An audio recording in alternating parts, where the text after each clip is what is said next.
O vídeo começa com uma mudança de tempo de manhã, tarde e noite. A próxima visão do prédio onde Ie mora e um carro aproxima lentamente do local. Então vemos que 4 homens saem do carro. Então sai aquele homem novamente mascarado que apareceu. Ele sorrindo fala: "Parece que teremos que matar os irmãos com as próprias mãos." Então vemos um homem de boné que está abrindo o porta-malas do carro. Ele fala: "Mas dessa vez 4 pessoas precisam vir, certo?" Então aquele homem com a touca, com a cara escurecida, diz: "Eles estão pagando muito." Então do outro lado do carro, um homem aparece e fala: "Vamos nos apressar e terminar logo, porque a gente sair daqui, eu quero tomar um pouco de sopa de ressaca." Então o Toquinha fala: "Certifique-se de embalar bem os equipamentos." Então os 4, com um sorriso macabro, se preparam para adentrar a casa do protagonista. Vemos por dentro da casa do nosso prota e vemos uma parte do cabo da vassoura. As luzes estão apagadas e vemos o protagonista se preparando para algum tipo de invasão que iria acontecer naquele momento. E ele, já sabendo disso, se preparou, porque já sabia que iria acontecer em algum momento. Então ele pensa: há 4 pessoas. E o protagonista começa a fazer alguma estratégia de como derrotaria aquelas pessoas que estariam invadindo a sua casa. Então ele calcula que não mais do que 2 inimigos poderiam entrar de uma só vez. E ele disse que tentaria de alguma forma dar alguns golpes, mudando o passo de cada vez, para frente, esquerda e direita. Então vemos que a porta tem uma fechadura com senha e parece que estão digitando corretamente. Então o prota fala: eles sabem a senha da casa. Então ele se lembra daquele carinha que diz que tinha comprado a casa da irmã dele pela loja. E ele faz uma cara e diz: então ele está por trás disso, não é? E respira fundo, ele pega a cortina e começa a puxar e se esconder lentamente para trás das cortinas, esperando aqueles homens entrarem, e ele fica aguardando. Então volta para a cena daquele homem, a qual não foi citado o nome dele ainda, e ele fala com alguém no telefone dizendo: aquele bastardo, ele pediu uma autopsia. Isso não é verdade, certo? Então alguém que estava do outro lado do telefone fala: você mandou mensagem para as crianças? Ele deve estar blefando, eu acho. Então ele fala: se as palavras daquele filho da truta forem verdadeiras, então estamos ferrados. E é por isso que eu enviei eles. E então vemos aí que é aquele detetive novamente, o pilantra. E ele bufa de raiva no telefonema, falando que o nosso protagonista devia ter feito o funeral em silêncio e ter ido para um outro lugar chamado Gangnam. E se perguntou por que ele tinha que agir dessa maneira. Então o cara do outro lado fala que quer a ajuda do detetive dessa vez. E o detetive fala que desde que seja feito de forma limpa como da última vez, a polícia não deve poder fazer nada, apenas cuidar da limpeza adequadamente. Então vemos alguns policiais ali atrás e o carinha do outro lado do telefonema fala: obrigado, a conta será o suficiente. E ele tampando a boca para que o som não fosse muito longe, para que os policiais não percebessem, ele falando que iria acabar colocando ele em problemas e que depositassem em outra conta. Então ele agradece e fala que está pensando em ver os resultados da autopsia amanhã e descobrir o corpo desse cara. Então, enquanto ele está vendo o monitor do computador, ele fala: isso deve estar bem certo? Então o detetive fala: quem você está tentando configurar a primeira coisa da manhã? Vá de tarde, quando você terminar o trabalho e acordar. Mantenha seu ciclo de vida. Isso o detetive falando. Então o homem sorrindo fala: ok, muito obrigado, detetive. Então volta a cena da porta onde a maçaneta estava se abrindo, pois eles sabiam a senha, e então eles entram. E os 4 percebem que não tem ninguém na casa. O Toquinha olha para a cama e vê que não tem ninguém lá. Ele olha para o lado e para o outro, se perguntando se ele não está aqui. Então o carinha de boné fala que eles estão vigiando ele há muito tempo e que com certeza ele não saiu. Então por que ele não estava aqui? Então o cara de boné, abrindo a porta do banheiro, diz para onde eles foram. E os outros 2 que estavam ali, olhando para a luz do teto. Então o cara fala: essa luz de sensor de movimento é muito irritante. Então a luz se acende, e quando a luz acende, os 4 ficam espantados, pois quem aparece diante deles é o protagonista. Aí o Toquinha fala: que merda, você me assustou, hein? Sorrindo nervosamente. Quem é você? Então o protagonista, sem esboçar reação nenhuma. Então o cara de boné olha para ele e fala: isso é um problema, hein? Enquanto o Toquinha diz: ah, isso não dá para evitar.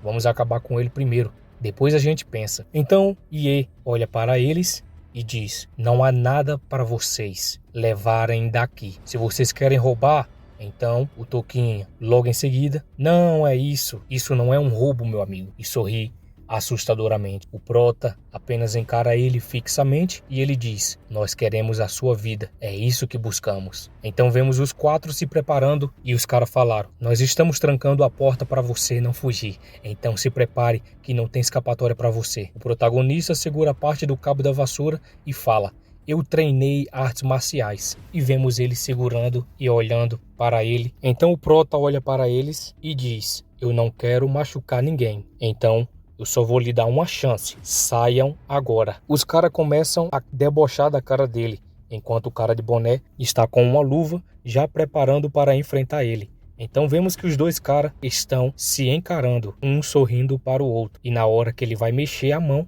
vemos então que os 4 estão com uma faca na mão. E eles falam: se prepare, pois agora você não tem para onde fugir. Então Ye segura o cabo de vassoura e fala: eu não estou brincando. Então Ye fala: não é educado brincar com os mais fracos, então eu terminarei isso rápido, olhando seriamente para eles. Então o carinha de boné não se aguentou ser chamado de fraco e partiu para cima do protagonista.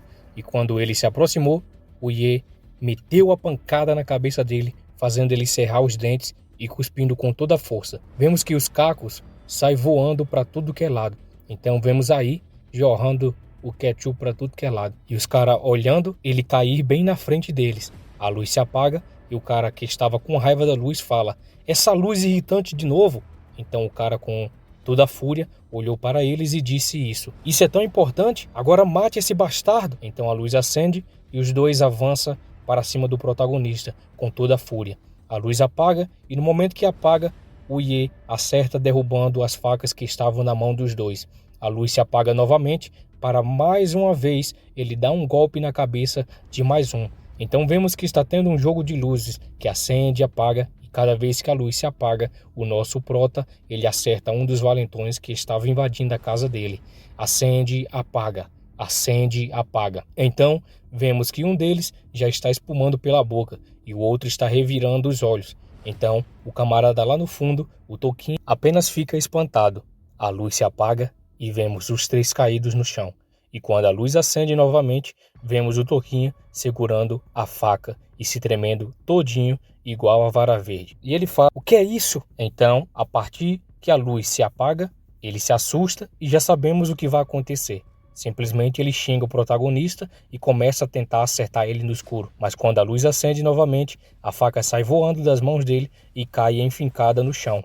O nosso prota pega a parte da vassoura, que é o cabo, que está quebrada, e uma parte afiada na ponta, e mira no pescoço do Toquinho. O Toquinho fica suando, enquanto o nosso prota apenas encara ele com medo, e então vemos aí o rosto dele. Quando a luz se apaga, a gente já sabe o que acontece. Então a luz acende novamente. Vemos aí o protagonista já descansando, enquanto vemos o Toquinho babando no chão, derrotado. Então vemos que no dia seguinte o protagonista pega aqueles invasores que invadiram a sua casa e leva diretamente para o pilantra do detetive. O detetive está mexendo no computador e fala: senhor Ye. E o protagonista fala: sim, encarando o detetive. Então o detetive aponta para esses homens e fala: verifique os registros criminais deles e eles estão limpos. Então Ye olha para o detetive e fala que eles queriam tirar a vida dele. E o detetive disse: você tem como provar?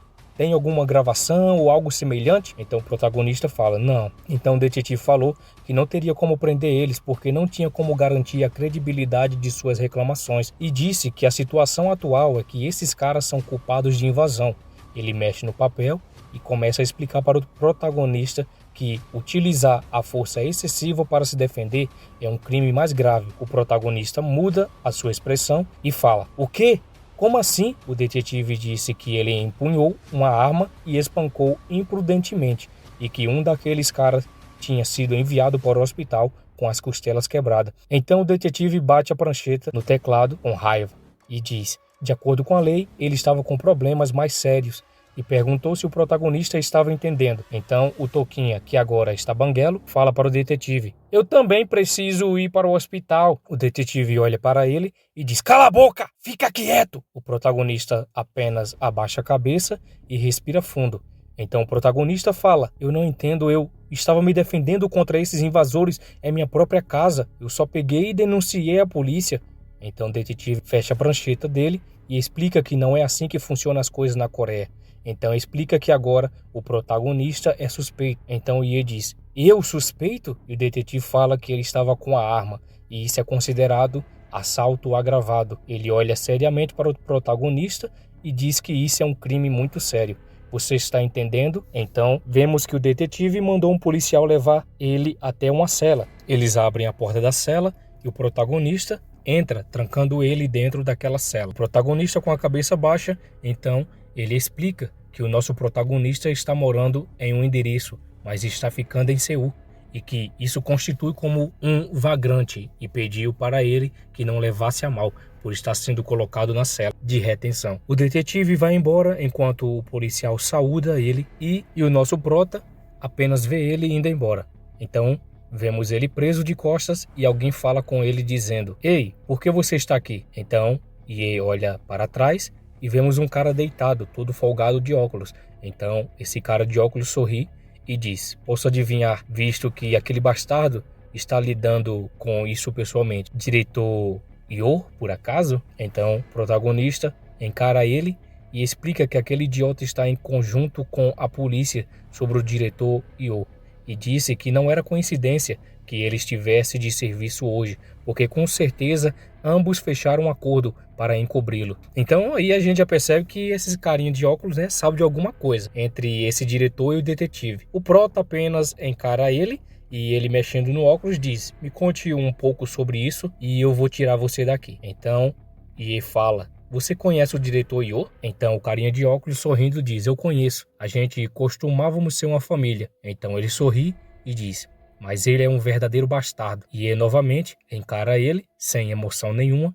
Então o carinha de óculos diz, eu chamei um advogado e ele vai chegar daqui a pouco. Se o seu comportamento me satisfazer, vou tirar você daqui, de acordo? Então o carinha de óculos fala, por que você está aqui? O protagonista, Ye, mais sossegado, começa a explicar a situação para ele. Então corta para o detetive que está falando com alguém no telefone, perguntando o que diabos está fazendo e dizendo que colocou o nosso protagonista na cela e que não vai conseguir manter ele por muito tempo. E dizendo que há um limite no que ele pode fazer. Então o detetive começa a descer as escadas e começa a dizer para não causar nenhum problema por um tempo. E diz que não pode mais acobertar ele, que não vai mais causar problemas. Então voltamos à cena do protagonista com o cara de óculos. E ele começa a entender toda a situação que estava acontecendo com o nosso protagonista. Nosso protagonista apenas o encara e o carinha de óculos pensa, isso aí não parece mentira da parte dele. Ele está falando a verdade. Então, ele dá uma tossida. Então, o cara de óculos fala, parece que você escolheu o oponente errado. Não há como uma pessoa comum fazer isso. E aí fala o nome do diretor. E vemos então aquele maluco lá se curvando para o diretor. Então, o protagonista pergunta se existe algum caminho se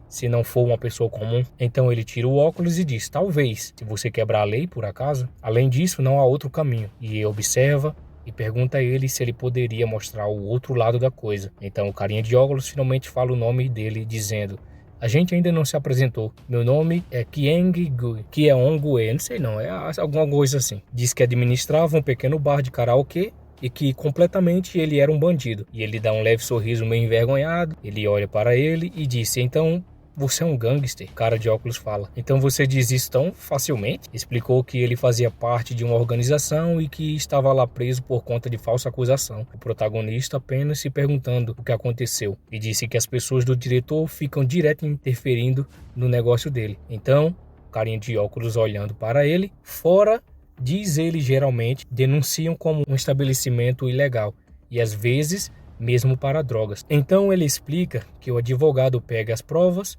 provando a inocência dele, e ele é liberado. Mas sempre o ciclo se repete e sempre volta para a cadeia e finaliza dizendo, já estou acostumado com isso. Então vemos a cena dele encostado na grade e o nosso vilão aí com raiva. E ele fala, então o diretor também é um bandido e você está dizendo que vocês dois não estão se dando bem agora? Então ele explica que o diretor não é o problema, mas sim quem está por trás dele. E ele explica que tem um cara conhecido como representante Yon. Então vemos aí um cara bombado, ensanguentado, com um olhar bruto, e ele explica que ele derrubou e matou o chefe que usamos para servir e tomou todo o poder para ele.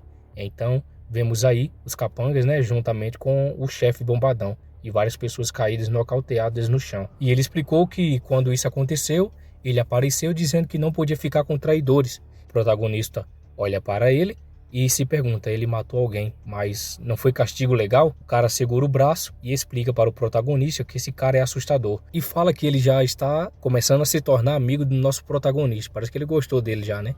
E falando que um tal de Barley 305. Eu não sei se isso é algum apartamento ou se é algum canto de trabalho, eu não sei. Então Ye fala, você é mais velho do que eu, não precisa falar informalmente comigo. Então o carinha de óculos diz, opa, gostei de você. E dá uma risada. Então volta para a cena deles na cela e o cara de óculos diz, todo mundo está de boca fechada sobre a morte da sua irmã. O representante deve estar envolvido nisso. Não é a primeira vez que o representante se livra de alguém desfavorável para ele. Então vemos que ele está deitado aí novamente. Então o nosso protagonista pergunta se existe algum lugar que ele pode ir para conhecer essa pessoa. Então o cara de óculos olha para ele e fica com a dúvida.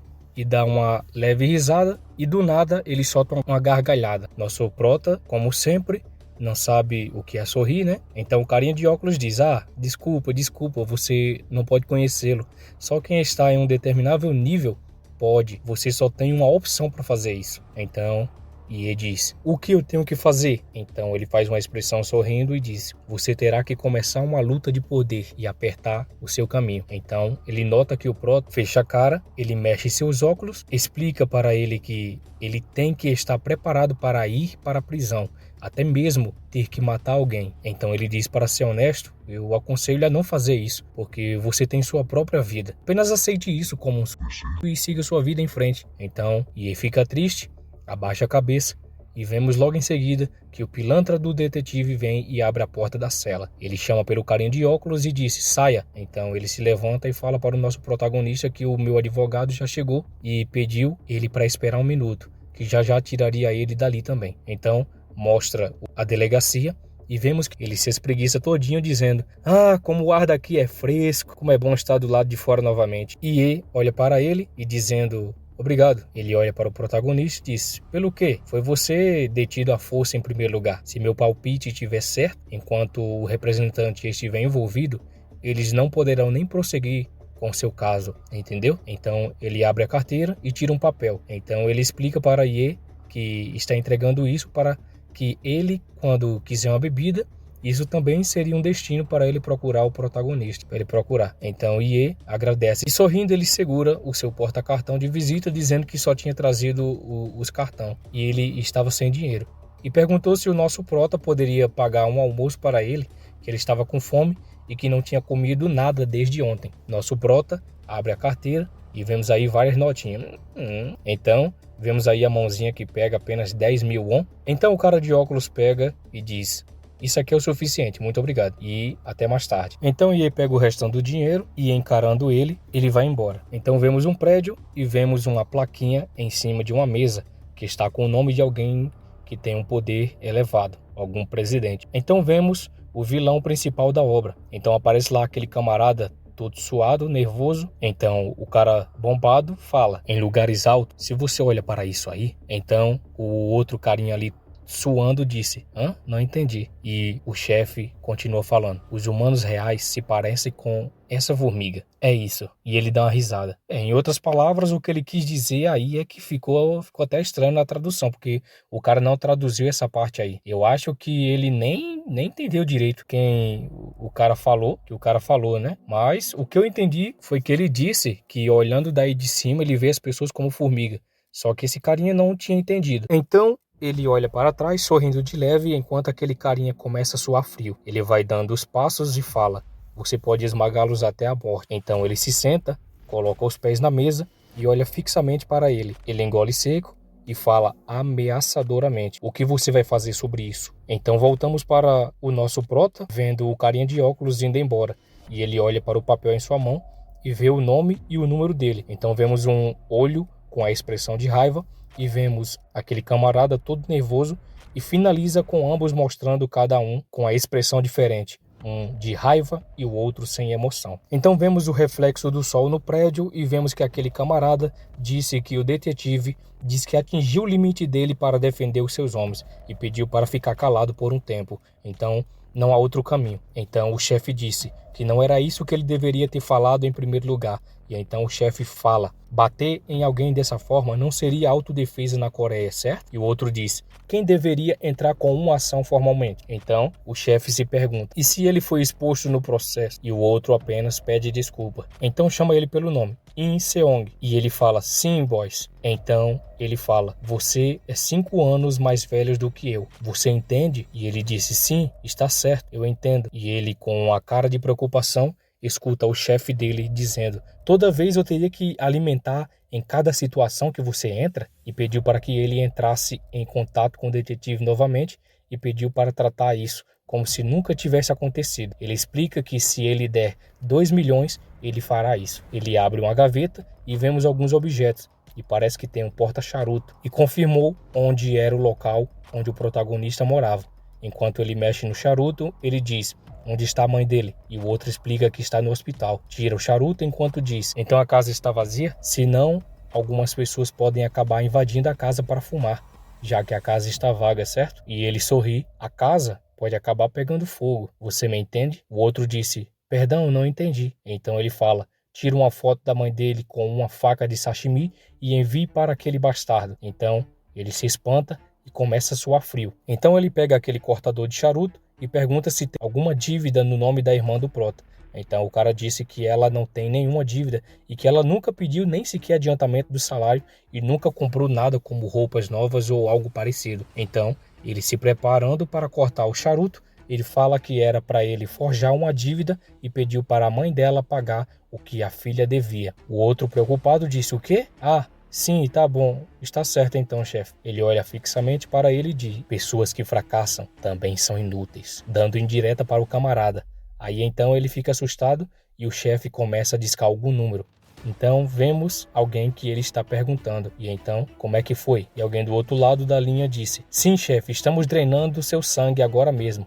E essa pessoa do outro lado da linha continua falando: todos os 4 ainda estão vivos, devemos deixá-los viver? Então o chefe pede para dar um fim nele, que não precisa de pessoas inúteis. E vemos só a gritaria dos caras gritando no fundo pela ligação, onde o chefe escutava tudo. Ele desliga o telefone e vemos ele olhando para o seu subordinado. Enquanto ele soa frio, ele olha para o seu subordinado e diz: o que foi? E ele diz: nada não, eu vou voltar e vou cuidar disso. E ele sai correndo com toda a pressa para realizar o que era para ser feito. Então vemos uma gasosa se levantando, não sei se aquilo é uma cama, um sofá, e diz: caramba. Vemos que um carro está a toda velocidade e volta para o camarada, aí dizendo: bora, acelera rápido. E o carinha que estava dirigindo disse que não podia acelerar mais do que isso, que essa era a velocidade máxima que ele poderia alcançar.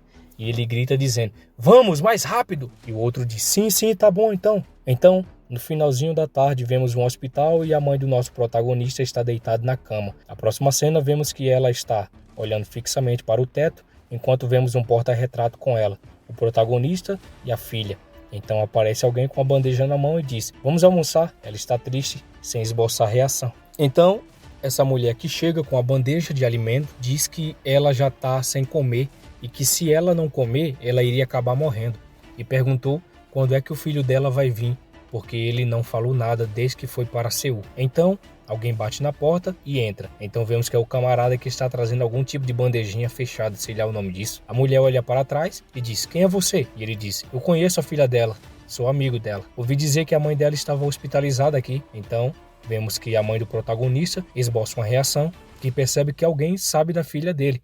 Então ela se levanta da cama e a mulher segurando ela. Ela estava muito chocada para falar isso agora. Então ele entrega essa caixinha, que parece ser de frutas, né, com laranja. Lamento ouvir isso. Primeiro pega essa caixinha e pediu para que a mulher desse um tempo com a mãe do protagonista, porque ele precisava falar algo com ela. A mulher coloca a caixa em cima de uma bancada e diz que ela não pode falar muito bem. Ele diz que não precisava se preocupar, que era só uma mensagem rápida, e a mãe do protagonista pede a ela para se retirar fazendo um gesto, e ela se retira. Quando a porta é fechada, vemos o camarada sorrindo, e então a mãe do protagonista, esperando ele falar alguma coisa, ele se vira para ela e faz uma expressão de ameaça. Então o tom de voz dele muda e diz: escute, eu vou ser direto, a sua filha me deve, e esse aqui é o contrato. Ele mostra o contrato para a mãe do nosso prota e ela fica espantada. Ele faz uma cara de deboche enquanto aponta, mostrando o nome da filha dela, dizendo que ela estava devendo mais de 200 milhões e que ela deveria pagar. E ele continua dizendo que como a cadela filha dela morreu, não teria como pagar. E ela começou a chorar, se tremendo todinha. Ele olha com desgosto, percebendo que ela não pode falar. E ele explica para ela que o contrato é com salão de sala. E pergunta, você sabe o que é salão de sala, né? E a mulher olha sem entender. Ele faz uma expressão de mal e dê a sua filha vendeu o corpo para ganhar dinheiro. E ela trabalhou para mim. Você entende agora o motivo de eu estar aqui? E vemos ela chorando com o punho cerrado. Ele se aproxima e diz, você tem que pagar a cadela. Nossa, ele xingou a senhorinha de cadela mesmo, cara. Então a senhorinha começa a gritar. E ele, olhando para ela, diz, o que você está fazendo? Então vemos que pela primeira vez a senhorinha consegue falar e diz, a minha filha, ela nunca faria isso. E ele diz, agora você pode falar. Enquanto ela aperta os lençóis e ela repete com a expressão de tristeza, dizendo, ela nunca faria isso, ela é uma boa garota. Ele agarra os cabelos dela, enquanto vemos ela sofrendo com um agarrão. E ele aproveita e já fala, ela é esse tipo de garota. Sim, ela se vendeu por pouco dinheiro, e xinga a filha dela. Então a mãe do prota começa a se tremer todinha, dizendo, não, a minha filha nunca faria isso. Então a senhorinha já chorando, ele chega perto do ouvido dela e diz, sim, a sua filha é uma prostituta. E enquanto a senhorinha chora de longe, ao fundo, a foto deles, ela dá uma última olhada para ele e os olhos perdem a vida. E a senhorinha morreu. Então o cara vai soltando a senhorinha e ele se perguntou, o que é que está acontecendo? Vemos então que a mão dela cai e ele faz uma expressão de assustado, porque a vida da senhorinha foi tirada. Então chega a noite, o nosso prota está com aquele cartão na mão, mostrando o nome do diretor. Ele fica se perguntando se ele conseguiria alcançar o nível de um gangster. E fica pensando, será que eu devo desistir? E a minha irmã? Então o celular começa a tocar. E ele atende perguntando quem era. E a pessoa do outro lado diz que aqui era do hospital. E se ele era o guardião da pessoa que estava no hospital, que no caso era a mãe dele. E ele fica em silêncio, escutando tudo que a mulher falava do outro lado. Então vemos que a expressão do nosso protagonista muda, sabendo o que aconteceu. Então aparece uma placa demonstrando que faltava 2 quilômetros para chegar em algum lugar. E volta para aquele camarada de novo, fazendo telefonema. E ele fala que a mãe do protagonista morreu. E a pessoa do outro lado diz, ela morreu? Você matou ela? E ele diz que não, que só tinha ameaçado ela e que ela estava se tremendo sozinha. E depois morreu do nada. Então vemos que a pessoa do outro lado do telefonema era o chefe dele, dizendo agora vá e cobre a dívida do irmão dela. E o cara diz que o nosso prota já conhece o rosto dele e que ele já tinha falado com o nosso prota. O chefe olhando com expressão de sério, então ele colocou a mão no rosto e diz, não se preocupe, eu vou cuidar disso. Aí falou, sim, é mesmo, a casa, eu tinha esquecido.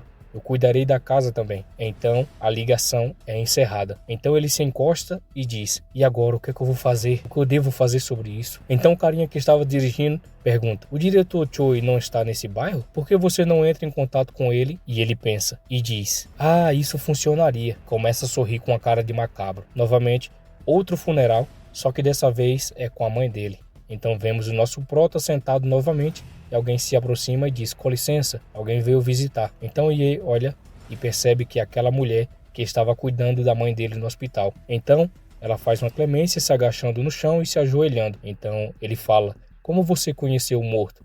Parece que eles falam o nome morto mesmo. Depois que a pessoa morre, eles não chamam mais pelo nome.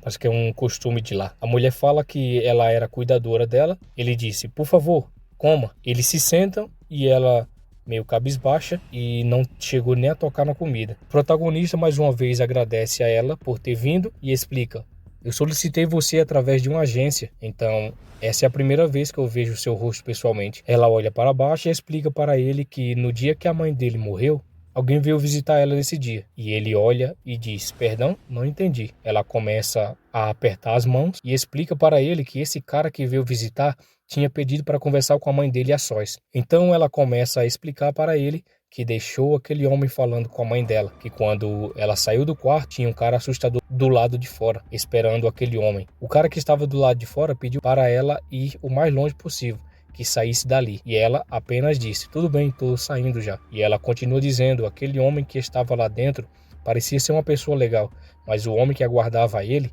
parecia ser um gangster. E ela fala para o protagonista que começou a ouvir uns barulhos lá dentro do quarto. Ela escutou tudo que estava acontecendo e ouviu alguém dizendo que tinha que pagar tudo de volta e xingou a mãe do protagonista. Então o gangster, percebendo que ela escutou, olha para ela e ela vira a cara fingindo que não escutou nada. Então ela explica que saiu só por 10 minutos e quando ela voltou para o quarto, a mãe do prota já estava daquela forma. Explicou que a mãe dele já estava uma semana sem comer nada e que ela estava sem forças e a pessoa que tinha visitado ela já tinha ido embora. Então vemos que o protagonista fica pensativo, ele aperta os punhos e ele começa a ouvir que está tendo um som lá fora e quando vai ver são alguns gangsters dizendo: bora, caiam fora, vai, vai, vai, vai. E o carequinha fica dizendo: por que você está de luto pela mãe de uma prostituta? Começa a se aproximar alguém que parece ser o chefe deles. O protagonista olha para trás juntamente com a mulher, percebendo que esse camarada de camisa floral começou a se aproximar juntamente com a sua gangue. O protagonista pergunta: quem são vocês? E como chegaram aqui? O outro de camisa social vinho se pergunta: e aí, irmão? O outro arruma o cabelo e começa a falar: você é o principal enlutado? A mulher que morreu é sua mãe? Ele começa a mexer em algum tipo de faixa que está no braço, que parece ser colocado para quem está de luto pela família. Ele encara fixamente o nosso prota, enquanto o nosso prota não esboça reação nenhuma. Começa a dar uns tapas de leve na cara do nosso protagonista, dizendo: ei, se você falar sobre a mãe de alguém descuidadamente, as pessoas geralmente não ficam furiosas. E ele fala em voz alta, porque a expressão desse cara não está mudando. Ele se aproxima e diz: eu acho que ele está com medo. E vemos que os outros valentões estão mandando todo mundo sair. Bora, sai daqui, sai daqui. O outro olha para ele e diz: você tem uma irmã mais nova, não é mesmo? E ele explica que a irmã do prota entrou em um salão de quarto e partiu com o dinheiro. E ele disse que essa dívida ele comprou e que o valor seria de 200 milhões mais 100 milhões de juros, totalizando um total de 300 milhões de won, e que estaria cobrando todo o dinheiro de condolência. O prota olhou para ele e disse que isso não pode ser verdade. Então o outro, com raiva, chuta a mesa que estava alguns itens de decoração do funeral e diz: você está me chamando de mentiroso? Você acha que eu estou mentindo? Então novamente ele voltou a bater de leve na cara do nosso prota e diz: eu sou mentiroso? Eu sou mentiroso? Eu sou mentiroso? E ele começa a bater mais forte na cara do prota, dizendo: a sua irmã provavelmente não contou para você, não contou? Ela não contou para a família porque estava com vergonha. Então vemos que ele agarra a gravata do prota e diz: como é que você vai pagar essa dívida? E ele se acalma e diz: há uma casa. E o cara diz: eu sei de tudo. Então esse loirinho diz que aquela casa desapareceu porque tinha pegado fogo. Então mostra a cena dos bombeiros tentando apagar o fogo enquanto ele explica para o nosso protagonista. Ele percebe que o protagonista não fez nenhum tipo de emoção diferente e ele, com raiva, disse: o que é que há com esse cara? Por que sua expressão não está mudando? O outro atrás começou a dizer: algumas pessoas dizem que as pessoas congelam quando ficam chocadas. Então ele fala: aí porque, então antes do outro falar alguma coisa, o prota fala: eu tenho dinheiro guardado no cofre, eu vou trazer para vocês, então me dê a localização. Então o outro agarra ele e diz: sério? É 300 milhões, não se esqueça, você tem que pagar cada centavo. O prota disse: tudo bem, mas depois do funeral. Ele agarra o nosso protagonista, se aproxima dele fazendo uma expressão de raiva e diz: você não está entendendo a situação? Você por acaso quer que eu abra o caixão? E o prota fica apenas calado. Então ele disse: antes das 12 horas da meia-noite de hoje, eu irei entregar para vocês. Então o cara solta o nosso prota. Então vemos que um papel é visto sendo jogado em direção a ele e cai no chão. E eles começam a se retirar sorrindo. E o prota, apenas em silêncio, aguarda eles se retirarem. Então vemos pelo relógio da parede que já é 11h50 da noite. Está chovendo bem forte e o nosso protagonista se prepara para ir até o local.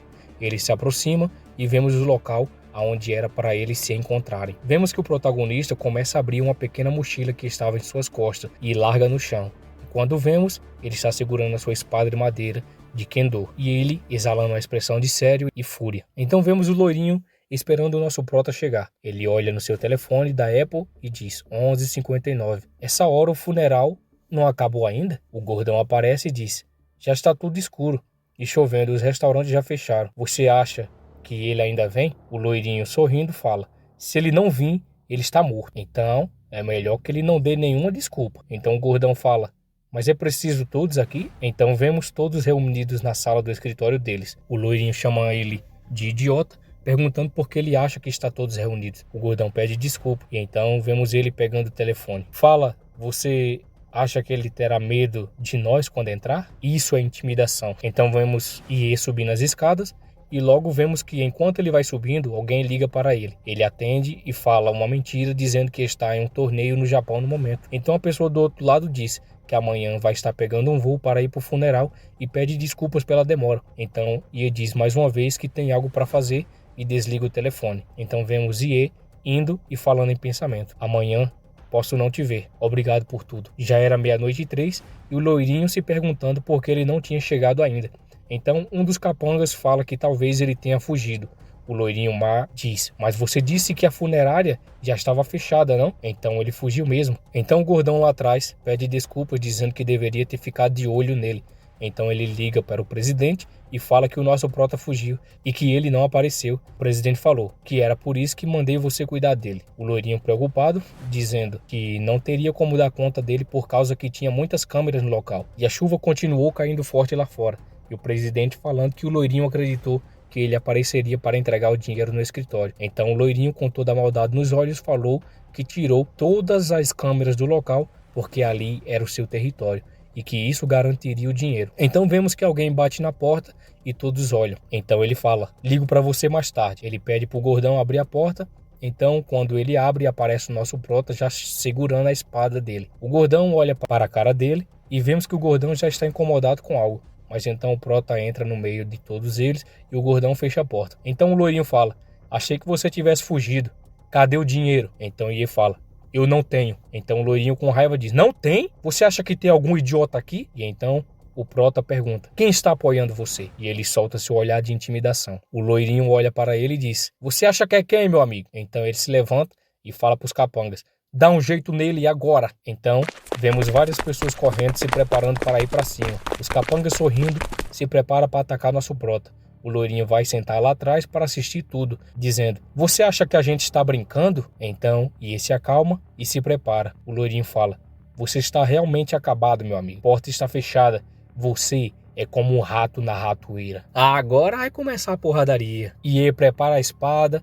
E, mano, cadê a porradaria? Eu quero ver a porradaria. Voltou na lembrança dele no campeonato de Kendo, onde o juiz está elogiando as habilidades de Ie. Então vemos Ie vitorioso depois da partida. Agora sim, voltando para o nosso prota. Quando o gordão pega o bastão de metal e vai atacar o prota, Ie prepara para dar o ataque e acerta bem nas mãos do gordão, fazendo cair o bastão. Uma lapada e o gordão já tá pedindo pinico já. Então, na próxima cena a gente vê a cabeça do lá ele da espada e acerta bem na mandíbula, fazendo o gordão apagar na hora.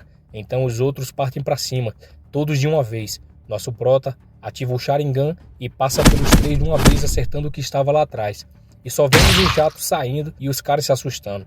Ele vira o corpo e desfere mais alguns golpes nos três restantes. E só vemos ele chorando de dor, quando ele pula para cima de um e olhando seriamente, desfere uma pancada na cabeça, fazendo ele perder até a configuração padrão de fábrica. Enquanto ele está ajoelhado, o outro ataca por trás e o prota mete a paulada na garganta dele.